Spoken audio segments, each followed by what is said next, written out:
Sevgili anne, hamileliğinin 27. haftasındasın. Gebelikte 27. haftada yeni gelişmeler neler diye merak ediyorsun, farkındayım. Bakalım 27 haftalık gebelikte seni ve bebeğini neler bekliyor? Şimdi videoya geçelim.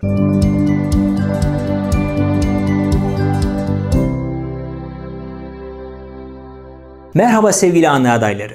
Konuya geçmeden önce küçük bir hatırlatma yapmak istiyorum. Çoğu zaman hazırladığım içerikleri beğenerek izleyip bilgileniyorsunuz. Ama bu beğeni kalplerde gizli kalıyor. Biraz sonra anlatacağım konuyu da beğeneceğinizi biliyorum. O yüzden şimdi videoyu durdurup bir saniyenizi bile almayacak olan beğen butonuna bastıktan sonra devam edin lütfen. Şimdiden teşekkür ediyorum. Hamileliğin 27. haftasında bebeğin boyu yaklaşık 37-38 santim.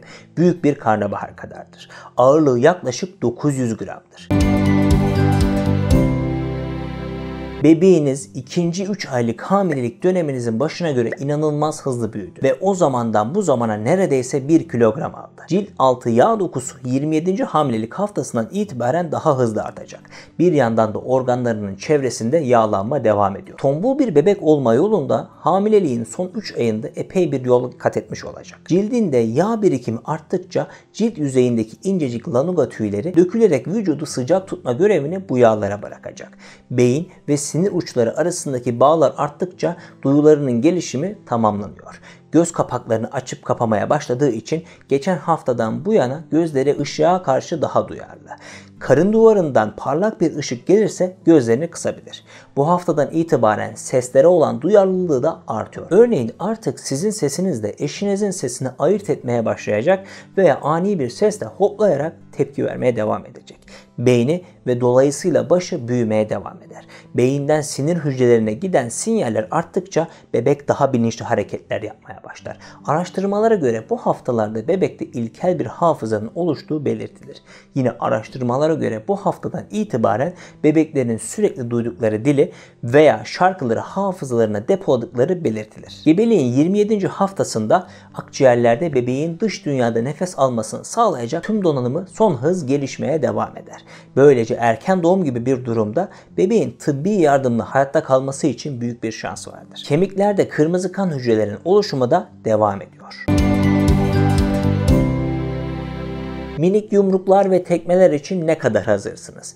Aman Allah'ım, bu bebeğe neler oluyor dediğinizi duyar gibiyim. Bebeğiniz anne karnındaki yolculuğunda en hareketli dönemlerini yaşıyor. Aman sakın bu çocuk yoksa hiperaktif mi olacak şeklinde yorumlar yapmayın. Çünkü onun hiperaktif olacağını düşünmek için henüz çok erken. 27. haftada bebek hareketlerinin bu kadar fazla olma sebebi hem gelişen duyularını keşfetmekten keyif alması hem de yerinin hala geniş olmasıdır. Amniyon sıvısının miktarı da onun akrobatik hareketleri için gayet yeterli. Her gün hareket etme sayısı aynı olacak diye bir şey yok. Siz yine de bu konuda duyarlı olun ve bebeğiniz 2 gün içinde hiç hareket etmezse doktorunuzu bilgilendirin. Bu kadar hareket etmesine rağmen bir yandan da dinlenme ve uyku düzeni de oluşuyor. Tabi o kadar hareketin sonucunda bu dinlenme molaları da çok doğal. 27 haftalık gebelik görüntüsünde bebeğin vücudu orantılı görünür. Bu haftada hala biraz cılız görünümlüdür. Bebeğiniz düzenli şekilde amniyon sıvısını yutarak soluk alıp verme hareketlerini yapabilmeye devam etmektedir. Bu hareketleri siz hıçkırık olarak hissedebilirsiniz ve ultrasonda da görebilirsiniz. Nefes alma hareketlerini yapsa da plasenta ihtiyacı olan tüm oksijeni bebeğe sağlıyor. Artık kan damarlarınız için genişleyecek yer kalmadı. Bu durumda tansiyonunuzda yavaş yavaş yükselmeler başlayabilir. İkinci trimesterin sona ermesiyle vücudunuz hızlı bir şekilde son tur için harekete geçmektedir. Ve yeni semptomları da beraberinde getirmektedir. Sırt ağrısı başta olmak üzere bacak kaslarında artan kramplar gibi semptomlar 27 haftalık gebelik dönemi içerisinde yaşanabilmektedir. Rahmin genişlemesi ve taşınan bebeğin giderek ağırlaşması sonucu bacaklarınızdan kalbinize doğru kan dolaşımı yapan damarların üzerinde bir basınç oluşturmaktadır. Maalesef ki kramplar gebelik süreci ilerledikçe daha da kötüye gitmektedir. Genellikle geceleri hissedilen kramplar gün içinde de yaşanabilmektedir. 27 haftalık gebelik döneminde vücudunuzda yaşanan bir diğer durum ise ödem ve şişkinliklerdir. Öyle ki hamile kadınların her 4 tanesinden 3'ünde ödem ve şişkinlik sorunu yaşanmaktadır. Özellikle ayak bileklerinde, ayaklarda ve ellerde meydana gelen ödem vücut dokularında sıvı birikmesi şeklinde gerçekleşmektedir. Ödem nedeniyle el parmaklarına yüzükleriniz, ayaklarınıza ayakkabılarınız giremez hale gelmektedir. Eğer ödem şişkinlikleri aşırı ise doktorunuza danışmanızda fayda vardır. Yürüyüş ve yüzme gibi gebeliğe uygun egzersizler yapmayı deneyerek ödem ve şişkinliklerinizi azaltabilirsiniz. Öte yandan günlük su tüketimine de dikkat etmelisiniz. Vücudunuzda çok fazla ödem oluşması su tüketimini azaltmanız gerektiğini anlamına gelmemektedir. Hidrasyon sağlanması açısından gün içinde düzenli olarak su içilmesi çok önemlidir. Ödem geçici bir sorundur ve doğumdan sonra da ortadan kalkmaktadır. Gebelik sürecinizin bu haftası içinde bayılma, baş dönmesi, özellikle de bayılma en yaygın görülen semptomdur.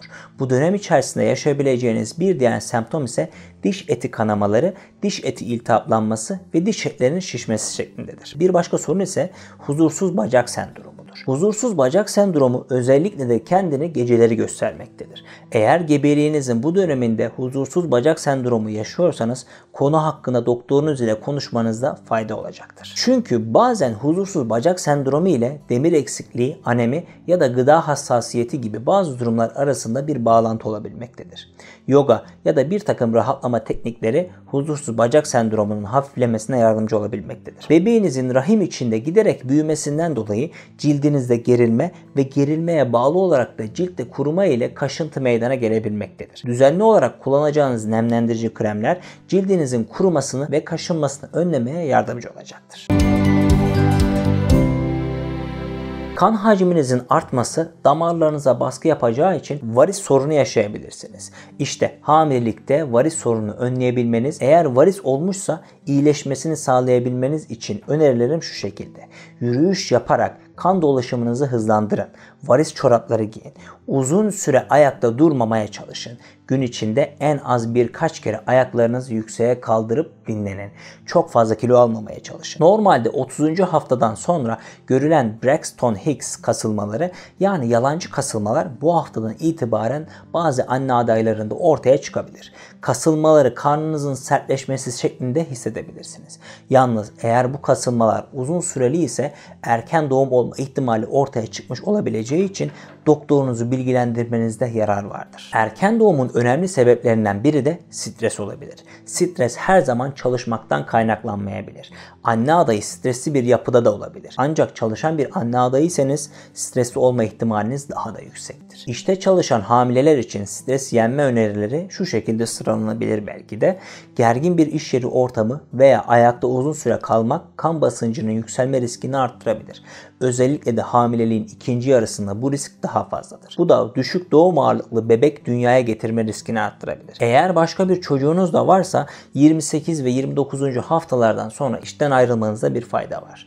Doğum yapacağınız güne kadar çalışmanız bel ağrısı veya hemoroid gibi sorunlarınızı arttırabileceği için önerilmez. Masa başı bir işte çalışıyorsanız öğlen arasında 1 saat yürüyüş yapmalısınız. Varis çorabı giymek kan dolaşımınızı arttıracağı için daha az gergin hissetmenizi sağlayabilir. Masanızın altında bacaklarınızı uzatabileceğiniz bir tabure bulundurun. Sık sık molalar verin. Öğle tatilinizde uygun ortam varsa sol yanınıza uzanarak dinlenebilirsiniz. Veya öğlen arasında 1 saat yürüyüş yapabilirsiniz az önce dediğim gibi. Sigara dumanı olan yerlerden uzak durun mutlaka. İş yeri ortamınızın ısısına dikkat edin. Çok soğuk veya çok sıcak olmamalı. Ağır işler kesinlikle yapmayın. Öğünlerinizi işten dolayı aksatmayın. 27. haftayı da geride bıraktık. Hamilelikle alakalı diğer videolara sonda çıkan kartlardan ulaşabilirsin. Videoyu beğendiysen beğenmeyi, yorum yaparak geri dönütler sağlamayı unutma. Daha detaylı sorularını yorumlarda benimle paylaşabilirsin. Bu kanalı izlenmeye değer bulup hemen şimdi buradan abone olduğun için teşekkür ederim. Bir sonraki görüşmemize dek sevgiyle kalın. Her iş nasibine, her nasip ise vaktine esirdir. Zaten vakit geldiğinde bu videolar senin karşına çıkacaktır.